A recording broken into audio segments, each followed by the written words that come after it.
I've spent almost my entire life in North Carolina, and the state is a big part of who I am.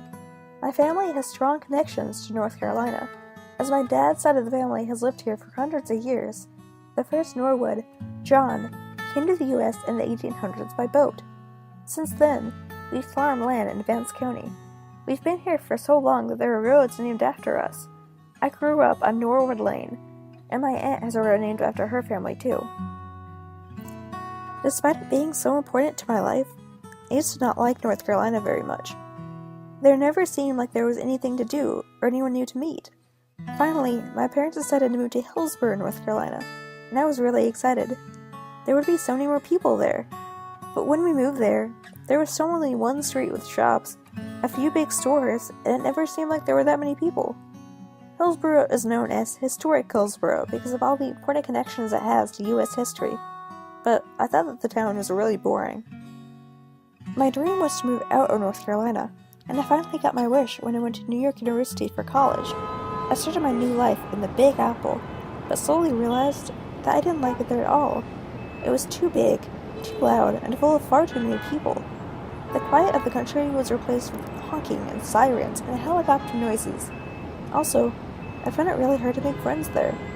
I'd received a scholarship to go to college, as my parents didn't have enough money to pay, but many people there could afford to pay without a scholarship. They came from wealthier backgrounds than I did, so I found it hard to connect with them.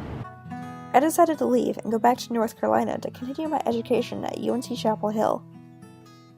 This was a great choice for me, and I finally had the experience to see North Carolina from a different perspective. In New York City, there was so much to do that there never seemed to be enough time to do it all, but here I could relax and have time to do everything. I even had time to do things like read and write stories, two activities I loved doing in my free time. After this, I was really interested in North Carolina history, and I started taking classes in it to learn more about it. I learned about many fascinating subjects, like the important contributions African Americans have made to the state and the history of North Carolina communities. My old elementary school even has a lot of history near it. There's an icebox right behind it, which is what people used to use instead of a refrigerator, and a one-room schoolhouse that kids used to go to school in. I also wanted to learn more about the history of my hometown, which has so few people that it doesn't actually have a name. The closest town was Warrenton, and my cousin runs a nonprofit there that helps farmers sell their crops to schools all over the state. Warren County is one of the poorest counties in North Carolina, so our work is very important.